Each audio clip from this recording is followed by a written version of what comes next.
Hello and welcome to Spectrum TV News at 12. I am Uyai Anyeka and come to you live from Uyo, the capital city of Akwa Ibom State, Nigeria. Let's take a look at the major stories. Federal government says President Buhari delivered his promise on credible 2023 polls. Former President Goodluck Jonathan urges African leaders to make life easy for citizens. Plus, former U.S. President Donald Trump in New York for historic court appearance. We'll bring you details of these stories and more in a moment.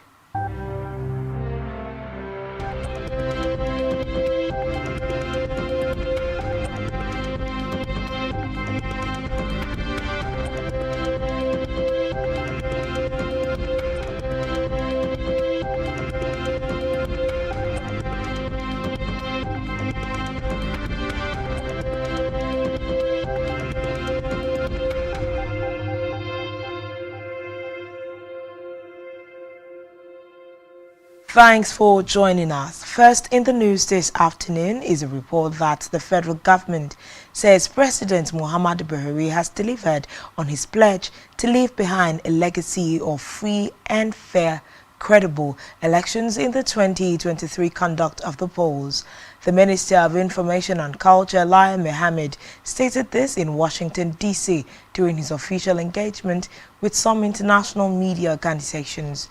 The minister said in a fulfillment of the president's pledge to restore sanity into the electoral process, he resolved that he would not confer special advantage on any political party, including the ruling All Progressives Congress APC, during the election.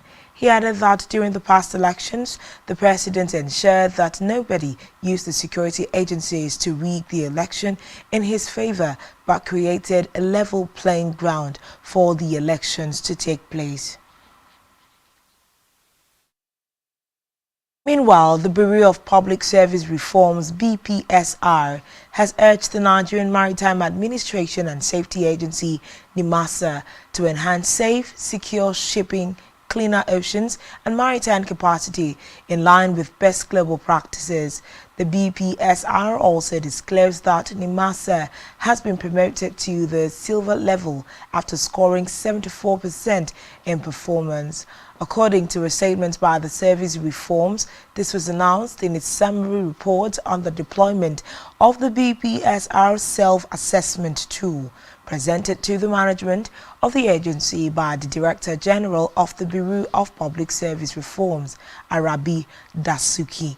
The statement further said that the Maritime Agency had also been promoted to Level 2, which implied that the agency's performance met expectations in essential areas of responsibility, resulting in an while offering a visit in Kigali, Rwanda, said that the former president made the call after he stressed that the duty of leaders is to run their countries properly and efficiently and not to dehumanize human beings and make their lives difficult. In a separate development, the Inspector General of Police, IGP Usman Baba, and the newly appointed Chairman of Police Service Commission, PSC Solomon Arase, have pledged to work together to promote a peaceful working relationship between the two institutions. The IGP and his management team congratulated the PSC chair on his appointment and subsequent swearing in, assuring him of the full cooperation of the Nigeria Police Force, NPF, to achieve an enviable policing system. Arase will while appreciating the IGP and the force leadership for the thoughtful visit, assured that all necessary support would be deployed to ensure that the NPF is repositioned for better service. He expressed optimism in the quest to build stronger ties, work out more areas of collaboration, and improve discipline within the ranks of the force. If there is this synergy between us and the police high command, the men will be properly motivated. We don't have to quarrel about their promotions. We don't have to quarrel about their recruitments, so everything will be seamlessly done in such a way that it will be a win-win situation for everybody. It will improve our relationship because this is somebody who knows who we are. what we are and what we want to be. In another development, the Nigerian Communications Commission (NCC) has organized training on the use of information and communication technology in modern warfare for cadets of the Nigerian Defense Academy. The move comes as part of the NCC's efforts to promote the integration of ICT into the military infrastructure of Nigeria and to enhance the capabilities of the country's armed forces in the realm of modern warfare. The Executive Vice Chairman and CEO of the Commission, Umar Danbata, disclosed this when officers cadet of Course 72 of the NDA, Department of Computer Science, visited the Commission in Abuja. Danbata noted that no country or military institution should take electronics combat readiness for granted while instructing the Nigerian military to do more in that aspect. On security, ahead of the May 29 handover, the Defense Headquarters has vowed to resist anything that would truncate democracy. The Director of Defense Information, Tukur Gusau, stated this in an interview with newsmen in Abuja, just as the Chief of Army Staff, Farouk Yahaya, threatened to crack down on potential threat to national security. He warned the indigenous people of Biafra, Eastern Security Network, and other fringe groups not to test the will of the military. Gusau added that the peaceful conduct of the general elections, despite the insecurity engineered by the outlawed groups, was a testament to the military's resolve to ensure security across the country. Away from that, the International Air Transport Association, IATA, a Switzerland-based trade association of world airlines, says the total amount of foreign airlines trapped phones in Nigeria has risen to $802 million. However, IATA has warned the Nigerian government that the situation could hamper air connectivity, economic growth, and the development of the country's aviation sector. The Director General of the Transport Association, Willie Walsh, while launching Focus Africa, a new initiative aimed at strengthening aviation's contributions to Africa's economic and social development, said the project will improve connectivity, safety, and reliability for passengers and shippers. In the meantime, the National Emergency Management Agency, NEMA, has received another batch of 144 stranded Nigerians from Niamey in Niger Republic. NEMA Coordinator Kano Territorial Office, Naruddin Abdullahi, disclosed this while receiving the returnees at Aminu Kano International Airport in Kano. Abdullahi, represented by NEMA Kano Head of Human Resources, Sulaiman Abubakar, said the returnees were brought back under the care of the International Organization for Migration, IOM, from Niamey through a voluntary repatriation program. He added that the returnees included 106 male adults, 16 female adults, and 22 children, 10 females and 12 males. We move down to Africa, where the government of South Sudan has dispatched additional 300 soldiers to neighboring Democratic Republic of Congo, DRC, under the banner of a regional bloc. Reports say they will be part of the East African Regional Force fighting the M23 rebel group. According to Defense Minister Cho Balak, the additional soldiers brings the total number of South Sudan troops in the country to over 1,000. Balak said that the 300 soldiers will be deployed to Goma, the headquarters of the regional force, and they will be replaced after a year.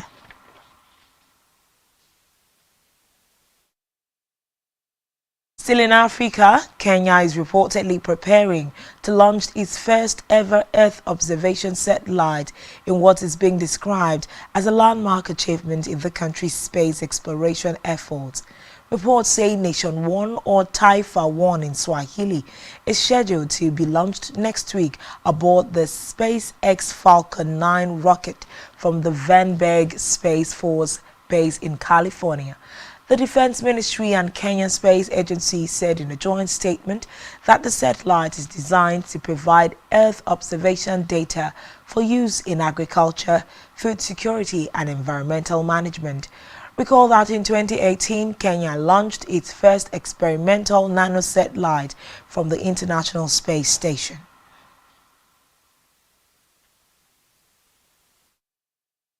On the foreign scene, former U.S. President Donald Trump has been reportedly consulting lawyers at Trump Tower in New York City as he prepares to face history-making criminal charges. Reports say he has been under investigation over hush money paid before the 2016 election to an adult movie star. According to reports, extra security measures are in place with authorities expecting protests outside the Manhattan court today. Recall that Trump, 76, is the first former U.S. president to be faced with a criminal case.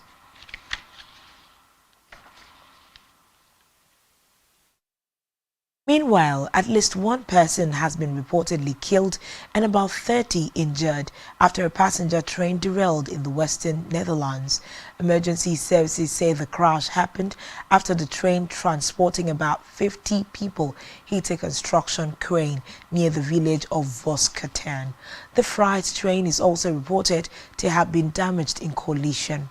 Reports say some people were treated at the scene, but 19 have been taken to hospital. The crash happened at about 3:25 local time today.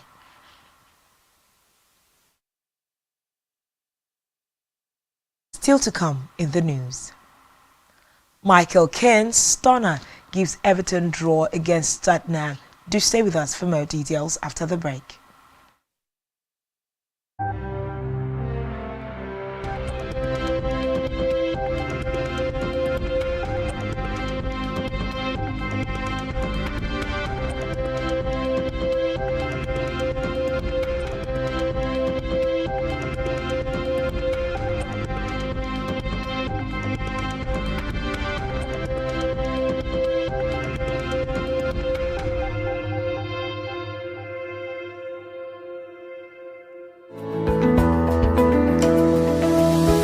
Business exists only to meet the needs of the people, but there's an extra advantage if your product and services are pitched on a platform that gives you the added advantage over your competitors. For your desired return on investment and so much more, advertise on Spectrum Television, on StarTime's DTH Channel 421 and on free-to-air with a frequency of 12733. Spectrum Television, broadening your horizon.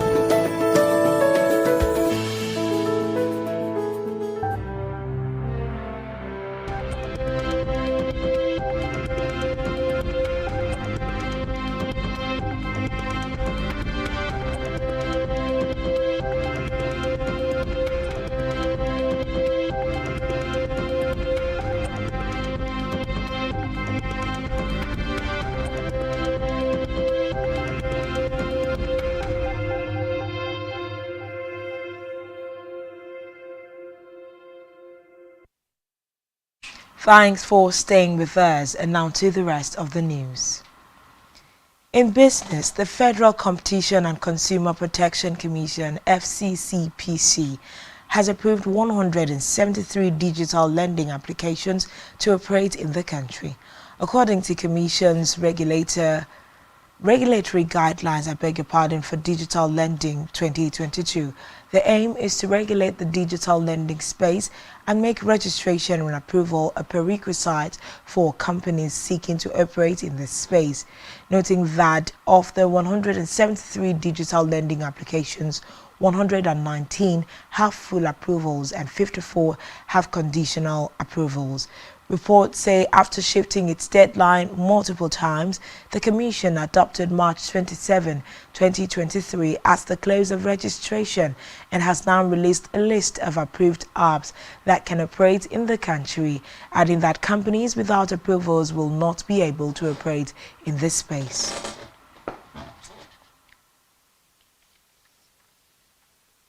Still in business, the Joint Action Congress of the Staff Unions in the National Agency for Science and Engineering Infrastructure, NASENI, has said that the agency has only been able to access 8% of its funds approved by the National Assembly.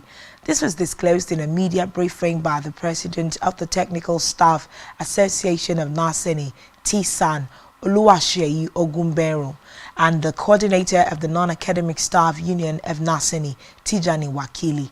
In a statement, Ogunbero, who spoke on behalf of both unions, urged the Ministry of Finance to release the agency's remaining funds due to the crucial role it plays in the economy.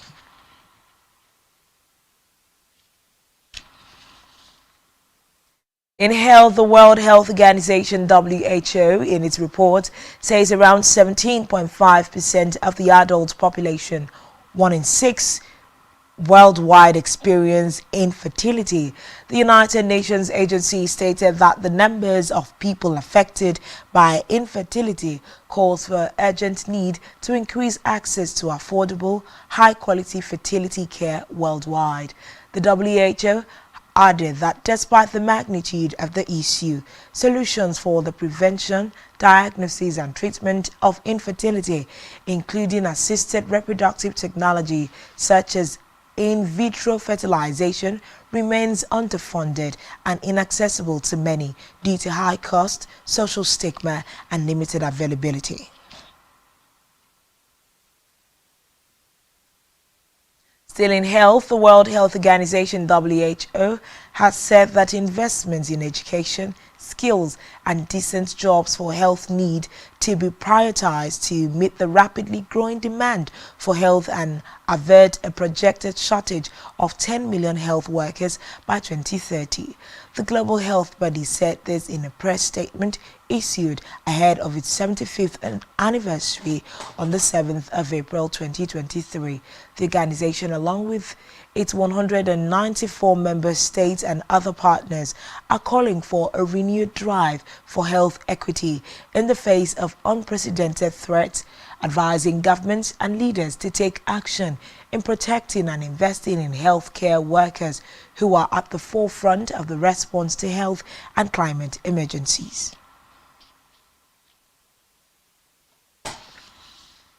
Now in sports, where Michael Keane scored a stunning long-range strike in the 90th minute to salvage a Premier League draw for Everton against Tottenham in a game that saw both sides finish with 10 men. Defender Keane stepped up from the back to arrow 25-yard drive into the top corner, and the point-taking shin dish men's out of the relegation zone. Harry Kane had given Tottenham the lead in the second half from the penalty spot after Kane himself had fouled Christian Romero in the area.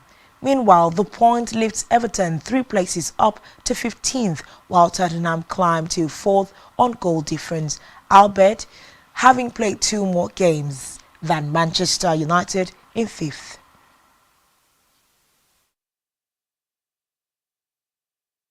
Still in sports, after a season in the Belgian Pro League with Royal Union St. Gillois, Nigerian striker Victor Boniface's future seems elsewhere, with the club willing to cash in on their star striker following an impressive debut season. The 22-year-old joined the Brussels-based team from Bodo Glimt for a club record fee of €2 million at the start of the season and has been in a sensational form since then, scoring 19 goals and providing 8 assists in all competitions. Reports say Union would consider offers for the 1.89 million forward at the end of the season, but are hoping for a fee in the region of €20 million. Noting that the player has been Union's brightest star in their memorable adventure in Europe, with an impressive haul of 5 goals in 8 games in the Europa League. On our entertainment news, Nigerian Afrobeat star Davido has set a new record on Apple Music with his latest album, Timeless. The music streaming service said in a tweet that the album has had the most first-day streams ever for an African album. The The 17-track album was released on the 31st of March and is the musician's fourth. The album has reportedly already broken the record for the biggest debut week on Spotify Nigeria and made the biggest first-day streams on Boomplay. Meanwhile, the Duchess of Sussex, Meghan Markle, is set to receive a Women Vision Award from feminist icon Gloria Steinem at a luxurious gala next month. According to the president and CEO of the foundation, Theresa Younger, this year's honorees for the Women of Vision Awards is to celebrate 50 years of progress and power. A profile of the Duchess on the MS Foundation website notes that Meghan is one of the most powerful and influential women in the world. The Women of Vision Awards Gala is designed to explore the past, present and future of the foundation and feminist movement while raising funds for the organization's strategic equity-centered initiatives.